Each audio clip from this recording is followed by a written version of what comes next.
実はめっちゃカニのコスパが良い鳥取県。日本海と大山の恵みを受けて育つ松葉ガニ、大山黒牛など素材が良い。市場に行けば生きたカニを安価に購入でき、その場で食べることもできます。鳥取市に宿泊して鳥取東西のカニを食べ比べするカニ旅行。同じ松葉ガニでも場所によって味は変わるのかという疑問がありました。この旅行の2週間前に兵庫県の香住で松葉ガニを食べました。そこから 50km 西の鳥取市、さらに 120km 西の境港市でも松葉ガニを食べて違いを比べます。まずは鳥取市にある漁港とつながった市場、カロ市へ。カロ市という名前は鳥取の方言でみんなでという意味を持つハローの語源から来ています。漁協直営のお店もあり、松葉ガニを含め安くていい海鮮が手に入ります。特に鳥取港で水揚げされた松葉ガニや親ガニ、モサエビ、白イカなどが名物ですが、冬場はカニ、大きな生きた松葉ガニがたくさん並んでいます。背中についている黒い粒はカニビルといってカニの寄生虫です。長く生きているカニほどこの粒の数が多くなります。ちなみにカニビルは人間には無害です。価格はかなり安く、城崎温泉など松葉ガニで有名な場所の半値くらい。鳥取はそもそも観光地として知名度が高くないこと、カロ市が漁港の近くのため安いと考えられます。ちなみに持ち帰りだけではなく、その場で茹でてもらい食べることもできます。タグ付きのカニがありますが、品質にはほとんど影響ないとスタッフから伺いました。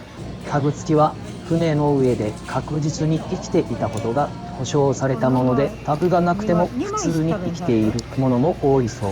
価格交渉もできます。茹でた松葉ガニ2杯で13,000円でしたが、1万円に負けてもらいました。今から飲食スペースでいただきます。カロ市で購入したものを飲食できるコーナー。関西の居酒屋なら2万円から3万円。城崎などで食べたら1万6,000円から2万円ぐらいが相場ですね。カニ味噌はたっぷり詰まっています。カニ身もぎっしり、紅ズワイとは異なり濃厚でずっしりくるうまみ。価格は紅ズワイの3倍くらいしますが、たまに食べるなら松葉ガニの方が満足度は高い。個人的には香住の松葉ガニと比べ少し味が薄い気もしますが、それでも十分うまいです。ついでに鳥取名物も食べます。カロ市は暖房がないので寒い。そこで牛骨醤油ラーメンです。鳥取県では戦後の食糧難の時代に手に入りやすい牛骨を使ってラーメンスープを作る文化がありました。1950年頃から提供する店が増え、地元のソウルフードとして定着。全国的な知名度は低かったが、近年メディアに取り上げられ知名度が向上。牛骨の甘みとコクがありながらあっさりとした味わいの優しいラーメンです。大山の白バラ牛乳を使用したソフトクリームもうまい。晩ご飯に食べる予定のズワイガニのメス、オスは松葉ガニと呼ばれますが、メスは親ガニと呼ばれています。松葉ガニは大きく成長しますが、親ガニは非常に小ぶり。冬の日本海は冷たく波が荒い。この波が栄養をかき回して海を豊かにし、冷たさがカニの身を締めてうまい松葉ガニにしているのだそう。これから鳥取市の中心へ向かいます。カロ市から車で15分の距離に鳥取市の中心街があります。日本でも珍しく、県庁所在地が温泉街という立地であり、日帰り温泉や温泉宿が並んでいます。また、ミシュランガイド掲載のお店が10軒近く並ぶなど、グルメの聖地でもあります。大阪や京都から電車で来ることもでき、直通の高速バスも通っています。一旦市内にある江戸時代開業の老舗宿、寒水亭小銭屋にチェックイン。鳥取駅から徒歩10分と好立地ながら源泉かけ流しの温泉が6つもついている旅館。江戸時代開業と老舗の旅館であり、中庭には鯉が泳ぐ大きな池もある。5000平米の大きな敷地に客室は25室のみ。皇室御用達の宿であり、100平米を超える離れ、皇殿に宿泊。専用の日本庭園と専用の源泉かけ流しの客室風呂を楽しみました。別動画にまとめているので、ぜひ見てください。さて、晩ご飯の時間。旅館から徒歩5分の末広温泉町です。有名な居酒屋、春魚、辰巳、地元の海鮮、モサエビ、松葉ガニなど、料理が有名な人気店です。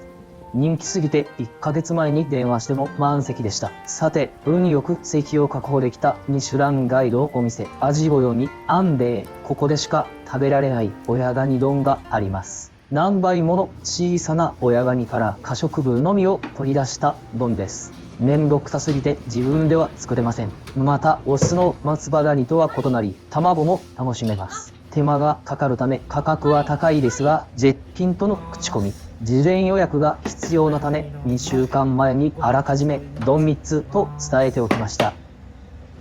失礼いたします。親ガニ丼が到着。こちらがですね、ハリハリになります。大根の漬物ですね。親ガニの部位別に5種の具材がトッピングされています。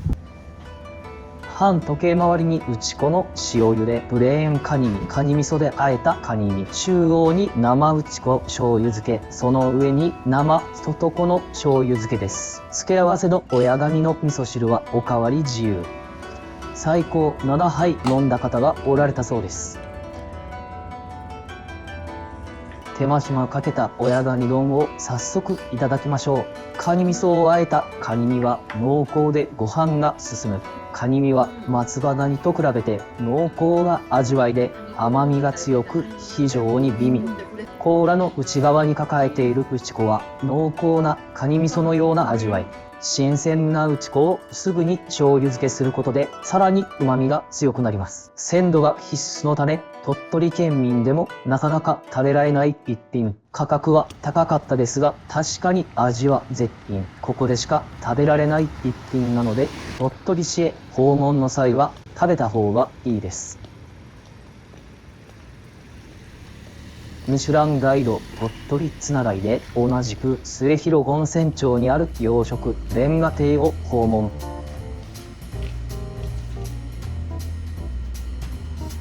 味ごよみアンデから徒歩5分の路地にひっそりと佇む欧風料理屋。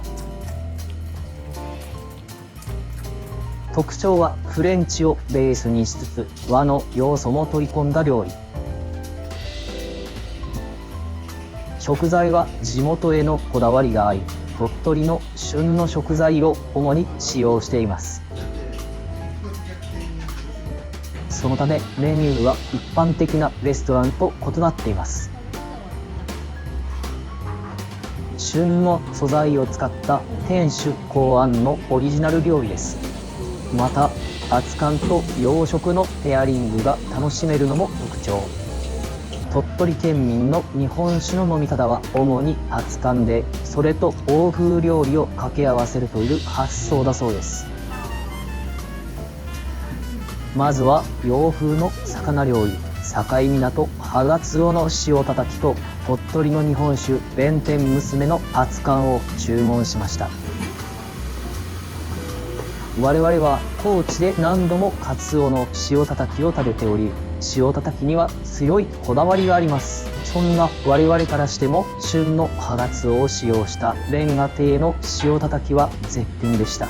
冷たい塩たたきは熱燗との相性も抜群です。生姜をすりおろし、花のように見立てた美しいデザインも素晴らしく、ねっとりとした舌触りながらあっさりとしたハガツオは無限に食べられるうまさがありました。チーズの盛り合わせは卵黄との相性が抜群。有明海苔と柚子胡椒クリームパスタも注文。クリームの濃厚さが有明海苔と柚子胡椒で緩和されて、濃厚さもありながら後味がさっぱりしており、親ガニ丼を食べた後でも美味しく食べられました。2軒目で訪問するにはもったいないほどいいレストランでした。西宝寺は1軒目に伺います。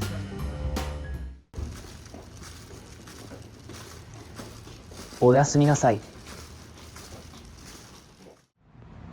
本日は鳥取県を横断します。東の鳥取市から約 100km 西にある境港まで高速道路で移動し、境港水産物直売センターで松葉ガニを食べる予定。今年は霞、鳥取市と東から西へ松葉ガニを食べてきましたが、さらに西の境港でも松葉ガニを食べて味の違いを確認します。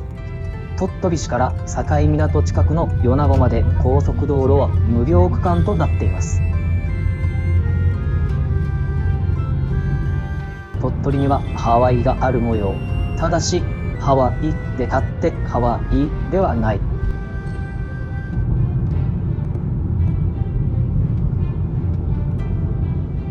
鳥取は日本海側の強い風が吹くため風力発電が盛ん。6万世帯の電力を風力発電で賄う計画があります。ここら辺は鳥取県の中央部琴浦峡の近辺です。少し進むと鳥取の名峰大山のふもと、道の駅大山恵みの里に立ち寄りました。大山のふもとで採れた新鮮な野菜や黒牛、豚などの畜産物の加工品が並びます。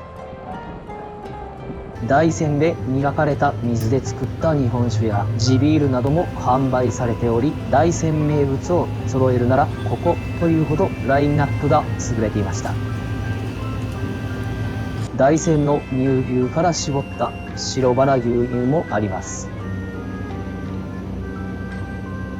名産品の購入のほか、ここでしか食べられない食事もあります。文化庁の100年フードに認定された大山おこわや大山そばなどです。大山そばは標高1729メーターの大山の冷涼な気候が生むそばの実と清らかな伏流水から作られる一品。奥に見えるのが大山です。